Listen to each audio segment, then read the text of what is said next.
English cucumber. It was not invented in England. It was invented because England's weather could not grow a cucumber worth eating. English cucumbers are nearly seedless, produced through a process called parthenocarpy, meaning they develop fruit without fertilization. No seeds, no vis, no pollination required. In the United States, these are usually grown in greenhouses where bees are excluded. In Europe, they are grown outdoors in some regions, and bees are excluded from those areas as well. If a male plant does manage to pollinate one, the cucumber turns bitter and commercially unsellable. These cucumbers thrive in controlled environments like hydroponic systems or greenhouses. They are shrink-wrapped in plastic not for presentation, but because their skin is so thin it desiccates within days without it. English cucumbers can grow as long as 2 feet. The vegetable you unwrap in your kitchen was engineered specifically to never reproduce, grown in a sealed room where its own pollinators are banned, and kept alive by plastic until it reaches your cutting board. Persian cucumber. The phrase cool as a cucumber was first recorded in 1732 in a poem by John Gay, and it was not a metaphor. The inside of a cucumber can be up to 20 degrees cooler than the outside temperature of its skin. It is not a figure of speech. It is biology. The Persian cucumber is the reason that phrase exists. Small, thin-skinned, and nearly seedless, it contains almost none of the compound that makes other cucumbers bitter, a chemical called cucurbitacin, which is also why it digests easily, requires no peeling, and has no sharp aftertaste. What grocery stores label mini cucumbers are typically Persian cucumbers.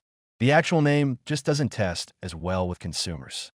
You have been buying a vegetable under a marketing alias its entire commercial life, and the real name has been sitting right next to it on the tag the whole time. Kirby cucumber. Pickling varieties like Kirby cucumbers were developed to be short, stout, and have thick, bumpy skins that stay crisp during the pickling process. That bumpiness is structural engineering, not texture. The rough surface increases the total area that brine can penetrate, pulling flavor deeper into the flesh and keeping the interior from going soft. Named after horticulturalist Norval Kirby, who bred them for one specific purpose, this is the most industrially important cucumber variety in America. It is often claimed that pickled cucumbers were first developed for workers building the Great Wall of China, though another hypothesis is that they were first made as early as 2030 BC in the Tigris Valley of Mesopotamia. Across all of that history and all of those cultures, the Kirby is the variety that made commercial-scale American pickling possible. Every dill pickle spear in every diner, every relish on every hot dog at every baseball game, almost certainly started as a Kirby. The most important cucumber in American food history has a name that almost no American knows. Japanese cucumber. Japanese cucumbers, known as Kirby, are mild, slender, deep green, and have a bumpy, ridged skin. They can be used for slicing, salads, and pickling, and are available year-round. The ridges are not cosmetic. They serve the same function as the Kirby's bumps, but in reverse. Instead of absorbing brine faster, the ridges release moisture faster, which is why Japanese cucumbers have measurably lower water content than American slicing varieties. In Japan, there is a preparation called shiomomi, literally salt rubbing, where cucumbers are salted and squeezed before use, collapsing the cellular walls so the cucumber absorbs dressing rather than diluting it. If you have ever made a Japanese recipe at home with a standard American cucumber and it came out watery and flavorless, this is the reason. You did not use the wrong technique. You used the wrong cucumber. The recipe was written for a vegetable that doesn't exist in most American grocery stores, and nobody told you. Armenian cucumber. Armenian cucumbers, also known as snake cucumbers or yard-long cucumbers, are long and thin with a pale green skin and few seeds. They are often harvested at around 12 inches, as they quickly become bitter with growth. None of that describes a cucumber, because it is not one. The Armenian cucumber is botanically a muskmelon from the Cucurbitaceae family, closer to cantaloupe than to cucumber. It produces fruit through pollination, grows on vines the way melons do, and its flesh, when analyzed, is genetically melon. It is called a cucumber because it looks like one, grows like one, tastes like one, and nobody corrected the classification for long enough that the mistake became permanent. It has been cultivated in the Armenian highlands for over 1,000 years. Worldwide, there are nearly 100 cucumber varieties available, and one of the most beloved has spent its entire commercial existence mislabeled. The Armenian cucumber is proof that in agriculture, if something looks like a cucumber long enough, it becomes one. Lemon cucumber. It tastes nothing like a lemon. Lemon cucumbers have a thin, tender skin, a crisp apple-like texture, light green to white flesh that is mild and slightly sweet with subtle hints of lemon or apple, and seeds surrounded by a gelatinous coating. The name refers entirely to color. It was developed in the United States in the early 1890s, and when farmers first brought it to market, buyers refused to purchase it because it looked like a fruit rather than a vegetable, and people did not trust it. A food product so visually unconventional that it had to overcome its own appearance just to be sold.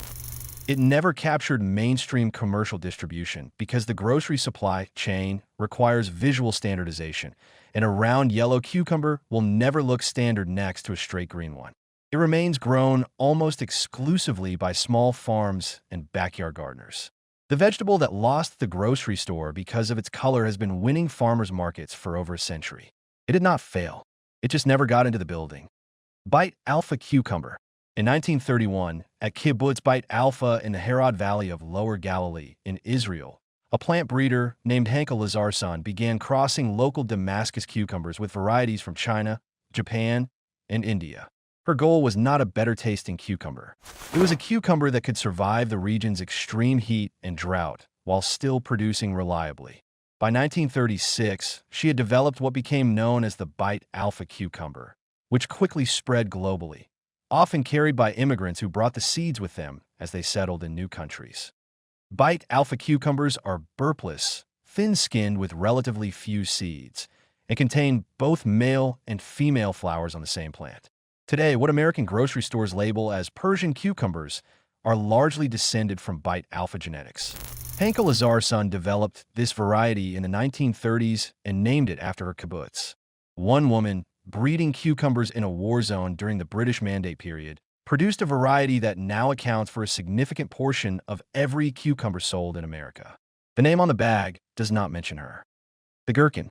The name Gherkin comes from the Dutch word Gherkin, meaning small pickled cucumber. The word traveled from Persian to medieval Greek to Slavic languages, Polish, Russian, to Dutch, and finally arrived in English in the 1660s when Samuel Pepys wrote it in his diary. A single word carrying a 2,000-year immigration record. The true gherkin plant, Cucumis inguria, is likely native to southern Africa, not India, not Persia, not Holland, despite the word's etymology pointing in every other direction. The gherkins sold in commercial pickle mixtures are usually not true gherkins at all. They are small, immature fruits of the common cucumber, Cucumis sativus. The vegetable, the word, and the thing sold under that word are all three different things from three different places.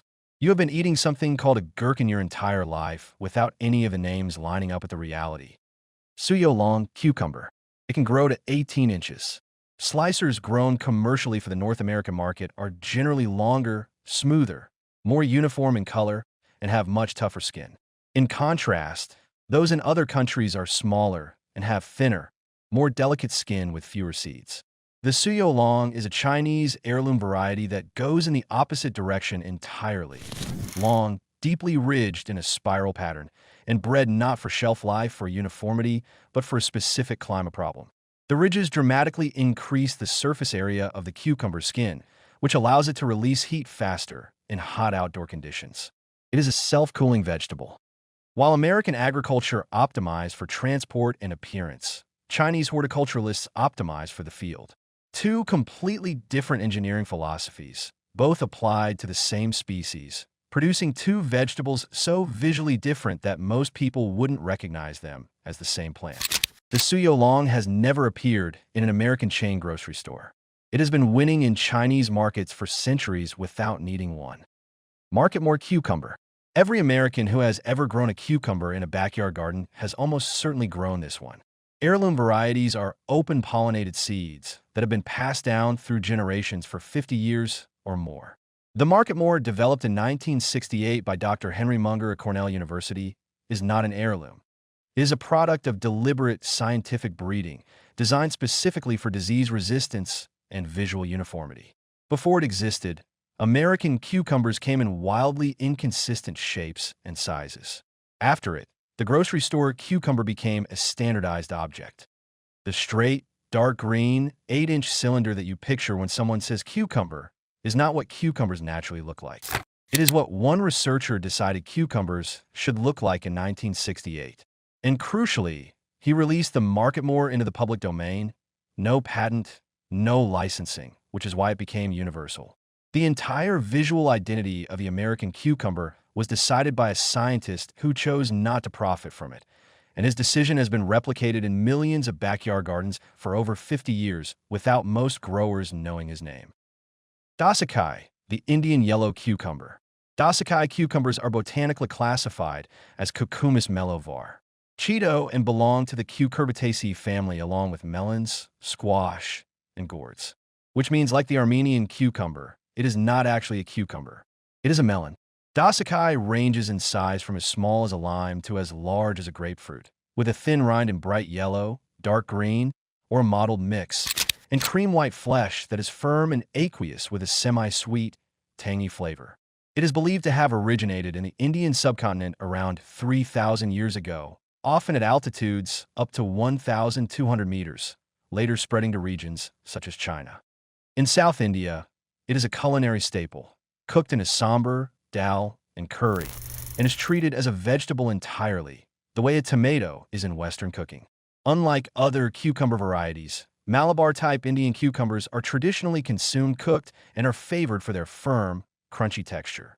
The Western world has a category called cucumber.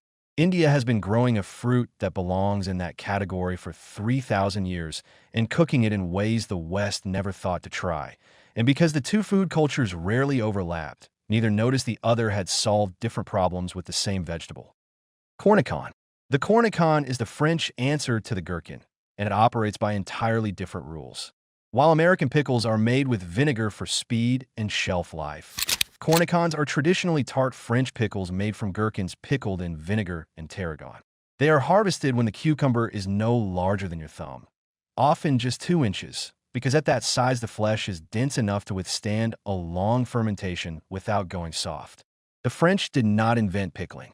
Archaeologists believe ancient Mesopotamians were pickling food as far back as 2400 BC. What France invented was pickling as a fine dining ingredient.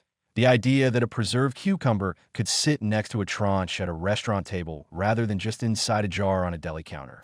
The Cornichon is the reason a pickle can be a garnish. Every upscale charcuterie board in America owes its aesthetic to a French tradition that was already 2,000 years old when France decided to make it elegant. Boothby Blonde cucumber. Named after the Boothby family who developed it, the Boothby Blonde is typically only 3 inches long and turns an unusual bright orange when ripe. Most people who grow it harvest it while it's still cream-colored and have no idea it turns orange because no one told them, and by the time it does turn orange, most growers assume something has gone wrong. Nothing has gone wrong. It is a pickling cucumber that changes color as a signal. It is telling you it has peaked. The confusion is common enough that gardening forums are filled with panic questions about orange cucumbers, answered by people who don't know what variety they're looking at.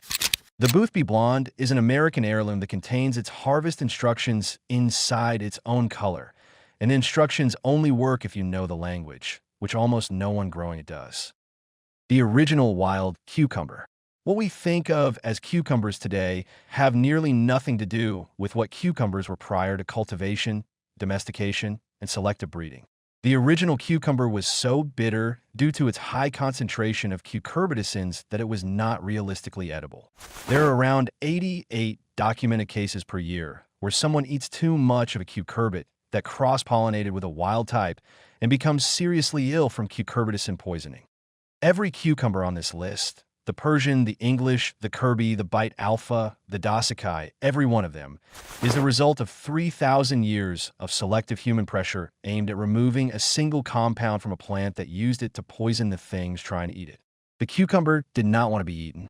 It spent millennia chemically defending itself, and humanity spent millennia breeding that defense out of it, one generation at a time, until what remained was the most water-dense solid food a person can eat. 96% water, requiring no cooking, no processing, and no effort, sitting in your refrigerator right now, having completely lost the argument.